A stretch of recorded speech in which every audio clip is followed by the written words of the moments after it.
welcome to Mornings Don't Have to Suck, your go-to AM motivation and mindset podcast to start your day without the dread.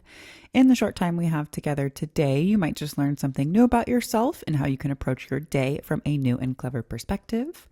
I am Kaylin, your host and founder of Live Your Clever Life Coaching, and we're going to jump right into it as usual today. We're not going to really focus too much on the nitty gritty of stuff today. I more want to focus on the simple side of things. Reason being, I was having a conversation recently with a friend over how, since I've become a coach, I realize how simple life is. And she knows a lot about nutrition and things like that. She has her master's, all this stuff. And she's like, it's literally every part of our life is super simple, from eating right to thinking right to all of it. But we just weren't taught those things. So I really want to focus on simplification and not necessarily believing that things are easy, but that if you take the emotion out of stuff and you look beyond the surface level, stuff can be pretty simple. And so with that today, we are going to talk about fear, everyone's favorite topic. The reason I'm focusing on this today is pretty much every day, if not more than once a day, I have conversations with people who use fear as a reason or an excuse for not trying or doing something. So hopefully today I can give you some insight, some, brain turning, whatever it may be for you that might pull you out of that space of fear and put you in a place of empowerment to be like, actually, why would that be my default rather than wanting to try first? So we're going to get in the default of wanting to try first before we're fearing. So fear, and are you giving into it and allowing it to dictate your decisions, or are you seeking to understand it? When you start to seek to understand it, that's where the game changes. So that's what we're going to talk about. First, we're going to talk about just the basic dictionary definition of fear.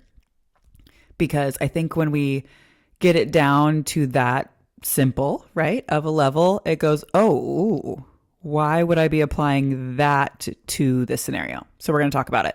I'm going to read this definition so that I get it word for word, okay? So fear, by definition, is an unpleasant emotion caused by the belief that someone or something is dangerous, likely to cause pain or a threat. Pretty straightforward. Now let's talk through some of the scenarios that I have heard recently, or that I've heard commonly, or that I've even used as a reason that fear is here. Let's talk about it. Before we go any further, I really want to make sure we do this. When you're about to give a presentation at work and you start to get scared and you start to feel fear, by the definition of that word, does that make sense? Don't think about anything else, but does that make sense? Another example, fear of looking bad. Should that cause an emotional response that danger is near? Posing the question to you, you can answer it how you feel, right? Let's see, the fear of setting a boundary.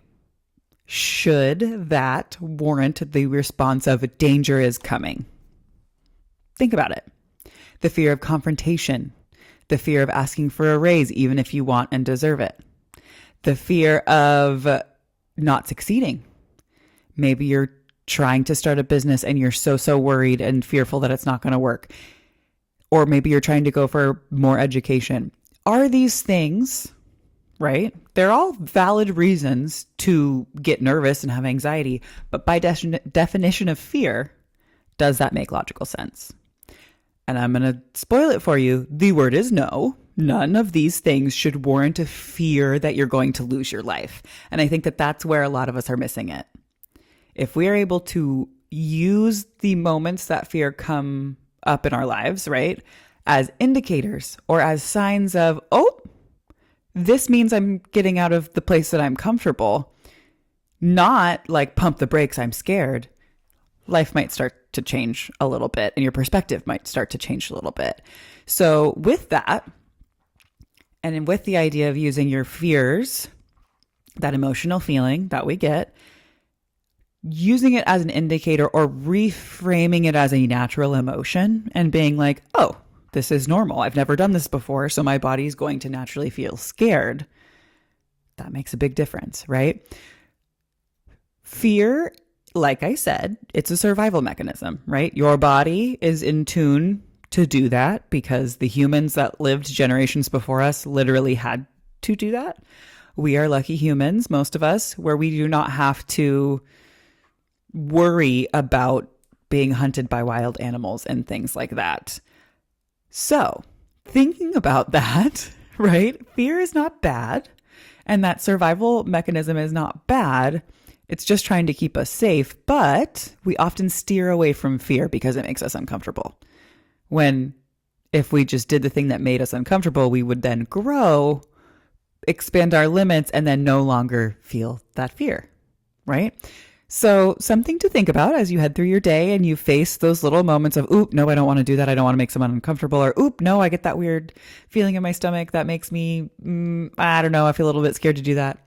Start noticing when those come up and what triggers them and why. And on top of that, instead of letting them stop you in your tracks, or instead of seeing that as a roadblock for you, view it as your signal to buckle in, right? Buckle up. Focus on the area that's triggering it and push through. Because oftentimes you're just on the cusp of learning something that's going to make you less fearful of that thing that you've been focused on for so long. So, sounds simple, right? And it is. So, differentiating between easy and simple, number one, and then letting yourself go through that process is very big, regardless, this is key, of what other emotions come to the surface during that time. It's mild caveat, we are a generation and a society of people who do not love feeling their feelings. But let me tell you, when you feel them, you understand them more, and then you don't run from yourself. There's nothing to run from because you understand what you need from yourself. Okay, take that as we move on back to the topic. Looking into what your fear is trying to tell you, right? Often it's a cover for deeper emotions or concerns or past traumas. Maybe it's fear of failure, something that's been hammered into some of us, fear of rejection, fear of not knowing what's coming next. I know a lot of people like to have the control. But when those moments come up, truly pause and ask yourself, where is this really coming from?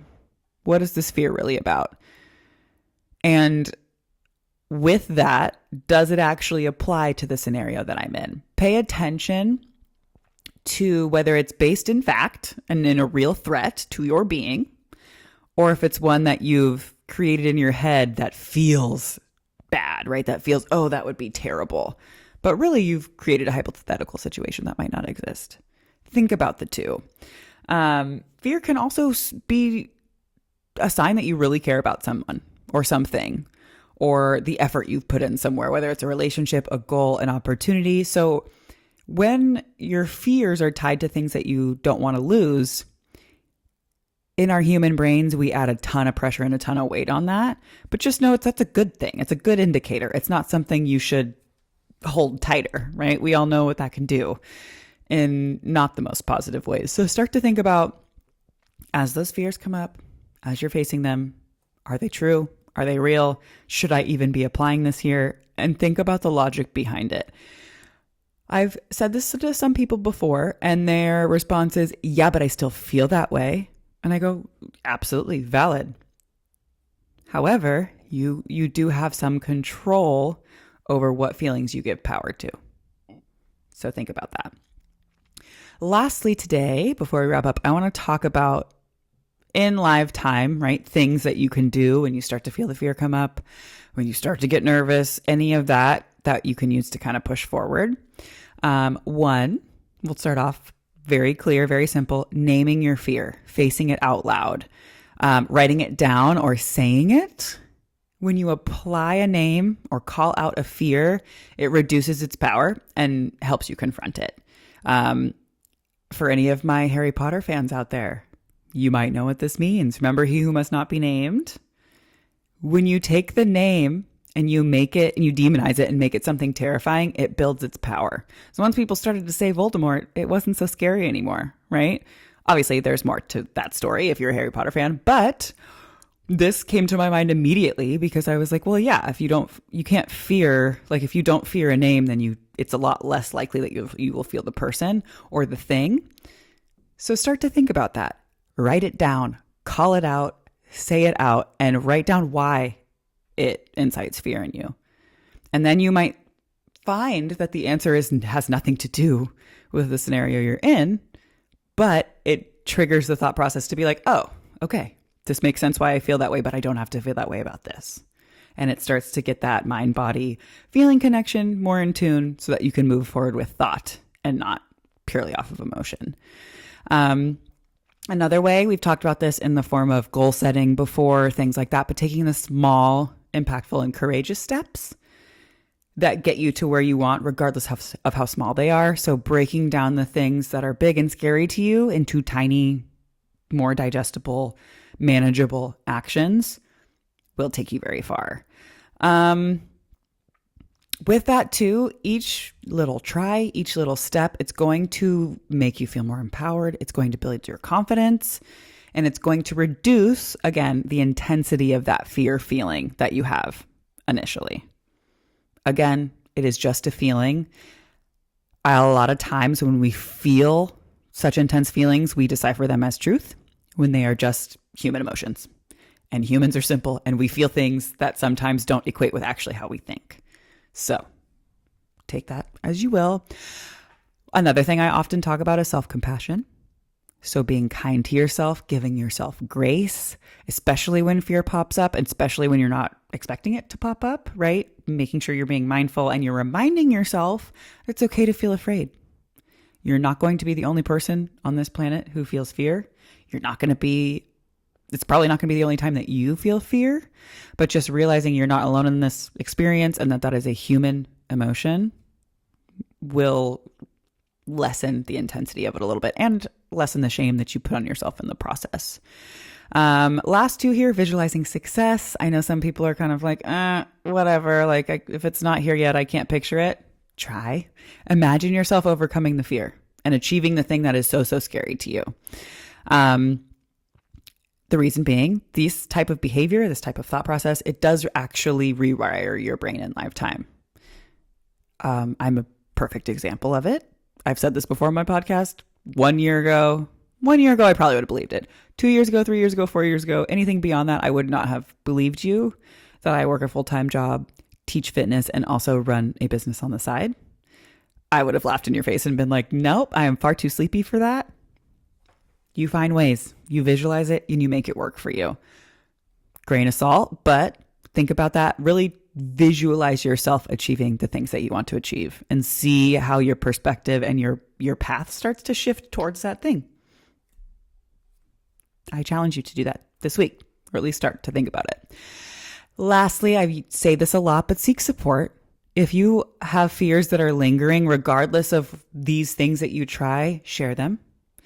9 times out of 10, you'll learn that you're not the only one fearing those things. And on top of that, you might learn that fear is there on purpose. It's been put there by society. It's been put there by politics. It's been put there by the world, because when you fear things, you're not going to reach as far. When you fear things, you're not going to try as hard. When you fear things, you're not going to go as big, and you're not going to push your limits as much. So think about that. Maybe it's a sibling, maybe it's a cousin, a friend, a mentor, a therapist, a coach, whatever it is. Seek support, because you have no idea how much you need support until it's too late, and all you need is support, right? So be willing to seek it out in your normal day-to-day when you hit a roadblock or when you think about something that stunts you a little bit. Be willing to seek that support. Sometimes just talking about something takes away the overwhelm, takes away the intensity, and kind of puts you back in that space to own it a little bit more. With that, heading into your day today, I want you to really focus on demystifying your fears, taking away the intensity of them by acknowledging them for what they are, and giving yourself grace in the process. As usual, please share this with someone who you feel stunts their growth by their fears, doesn't try things because of their fears, or maybe just needs to hear this because of the certain point that they're at in their relationship, their job, their education, whatever it may be. Make sure you're sharing this with somebody who needs to hear this because you never know what you can bring to somebody. Other than that, have a wonderful day. It's wonderful to be here with you all as usual. Spread some light, spread some love, and love someone good today. We will see you back here soon.